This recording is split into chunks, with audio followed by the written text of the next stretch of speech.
Kitco Mining's special coverage of the Precious Metals Summit is brought to you by Nucor Gold. Is $2,500 per ounce as a gold price just the start?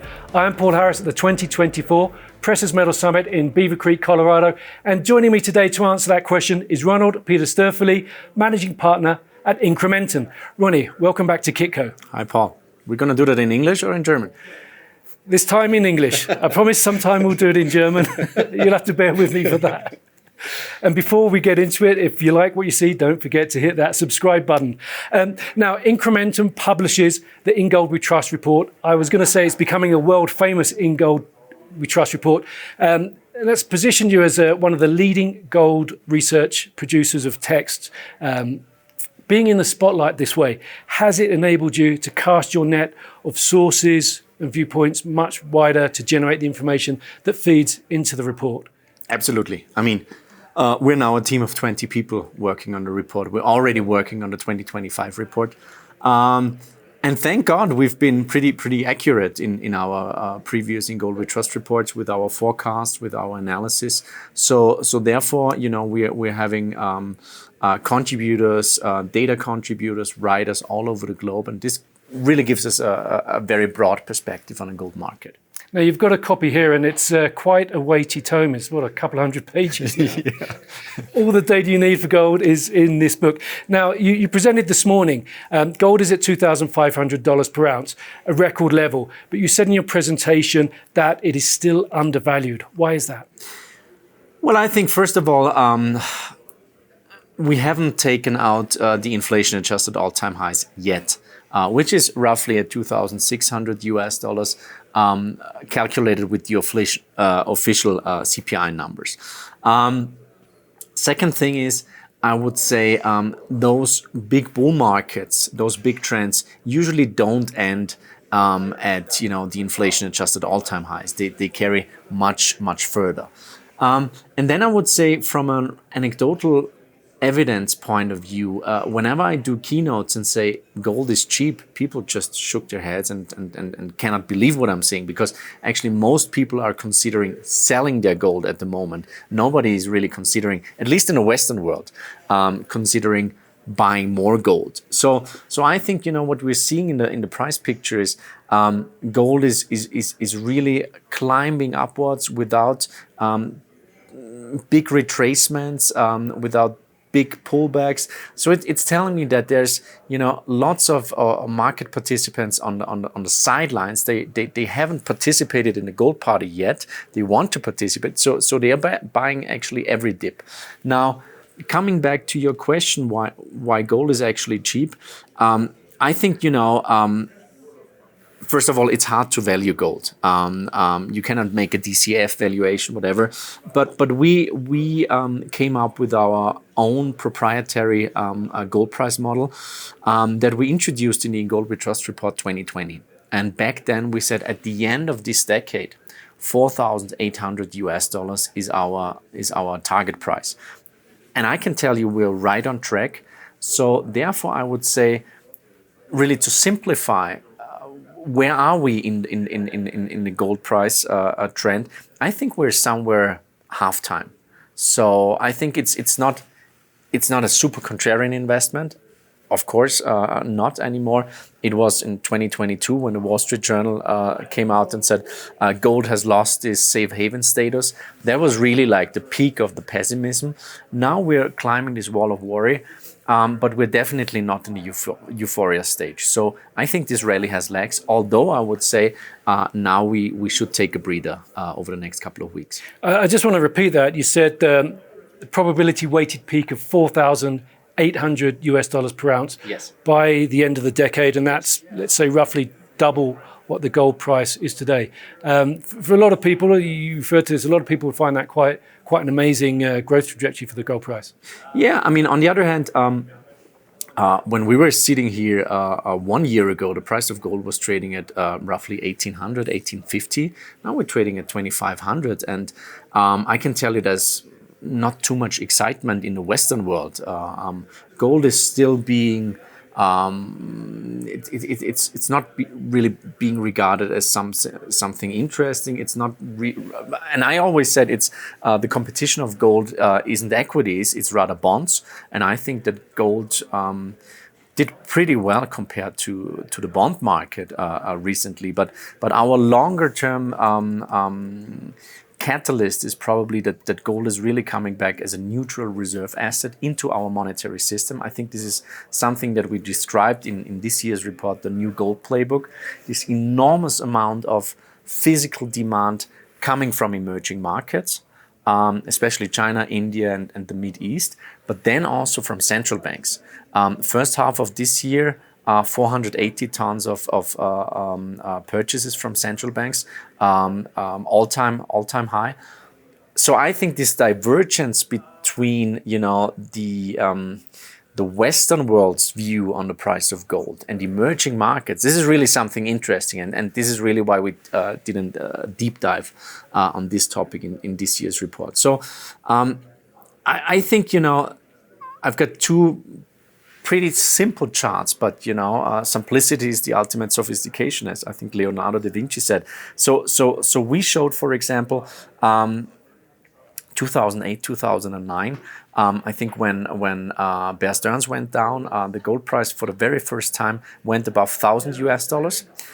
Then we've been consolidating down to 660 in this GFC crash, and then it took us actually, I think, 18 months. Going above this highly important psychological barrier of $1,000 US. And then, as you know, the gold price doubled within basically 2 years, up to summer 2011. Now, what has happened recently? We've been flirting with this $2,000 US level for almost 4 years. And now we had this impulsive breakout from that big consolidation pattern, this handle of the big cup and handle. So could it be somewhat similar that we're actually going to double over the next, let's say, 3-4 years? Absolutely. So this is kind of my, the big picture that I've got in mind going forward. Now you talk of the renaissance of gold as a central bank asset, and central bank buying is quite sticky buying because they're not there to make a quick profit. The market is finally seeing some Western inflows into ETFs as well. Why is this important? What does that signify? From the highs, we've seen outflows from the gold ETFs of roughly 1,000 tons. So this is pretty significant. And we had those two major divergences that told me, okay, this old gold playbook doesn't work anymore. First of all, the interplay between the price of gold and real interest rates. Usually, actually, in the old playbook, with real rates surging, actually the price of gold should be down significantly. And the second thing is this very tight correlation between ETF inflows and the price of gold. We've seen outflows, and the price of gold was still rising.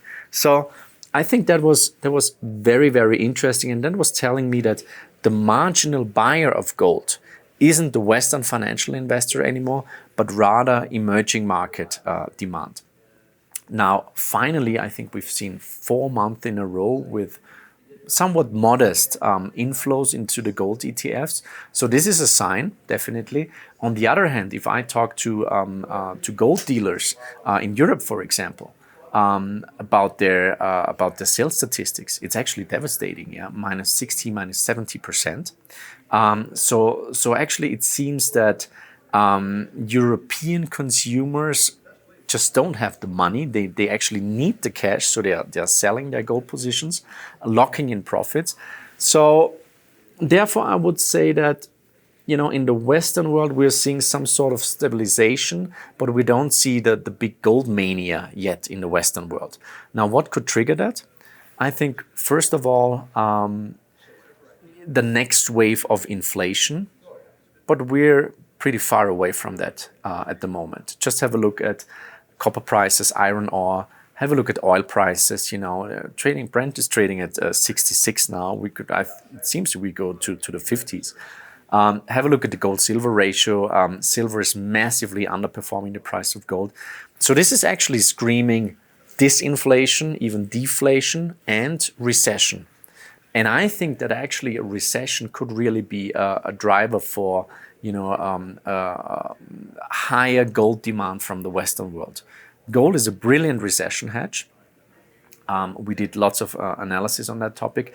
And therefore, I think once the market realizes that it's not going to be a soft landing or a Goldilocks, this is like the mainstream view, that it's rather going to be a hard landing. I think this could really be a big driver for gold demand in the Western world. Before I let you go, Ronnie, I want to talk a little bit about gold stocks and M&A. And I was thinking of what would be an interesting question for you rather than just your typical, what do you think is going to happen? Gold's, historically high prices, although not inflation-adjusted prices. To what extent is that potentially messing up M&A transactions and setting companies arguing about valuation even more than they usually do? We've seen this this announcement this morning, sentiment being taken out, and I'm always somewhat concerned when I hear that M&A is like the big thing, because I think if that's like the only reason to buy gold mining stocks, that's not a very good sign. I would say that having a look at the quarterly numbers of the big producers, they've been outstanding, much better than expected by the market, and therefore I say that I think that hopefully at some point generalists will realize that the big producers are cash flow monsters actually. I mentioned oil prices before. If we should go down to the let's say 50s in oil prices, we know that 54% of all input costs for miners are some sort of a derivative of energy prices. So actually we could have like stable production costs, and then on the other hand, gold trading at 2,500, companies are making, loads of money. And I would say that the recent let's say the price action. I looked it up before. Gold is up 30% since last year's Precious Metal Summit. The miners, so that's the GDX, is up, I think, basically the same, 29-30%. GDXJ 22%, and the SIL, so the silver stocks, 20%. So actually, gold has outperformed the mining stocks. And this is already quite telling. And usually if we're really like in the later stages of a gold bull market, silver and the mining stocks should massively outperform the price of gold itself. So this is telling me, okay, we're not there yet. At some point it will happen, and this also might be anecdotal evidence, Paul. But I was invited to a birthday party of a good friend of mine, and around midnight there was a guy coming up and saying, "Aren't you this Ronnie writing those lengthy reports on gold?" And I said, "Yeah, I think so, yeah." And my wife, she said, "Okay, what's happening now?" And he said, "Yeah, my portfolio, my fund is full of, Alamos and Agnico and all those large cap producers." And I said, "Okay, so you're running a mining fund?" And he said, "No, I'm running a value fund, a deep value fund." And I thought that's really interesting that, there's value investors now actually realizing that there's a tremendous amount of value on the balance sheets of the large cap producers. So as I've said, it might be anecdotal evidence, but this makes me pretty confident actually. Well, it'd be good. I imagine a lot of people will be pleased to hear that there's better days to come. Ronald-Peter Stoeferle, thank you very much for joining us today. Thank you very much, Paul. Pleasure. I'm Paul Harris, and this is Kitco Mining. Kitco Mining's special coverage of the Precious Metals Summit is brought to you by New Core Gold.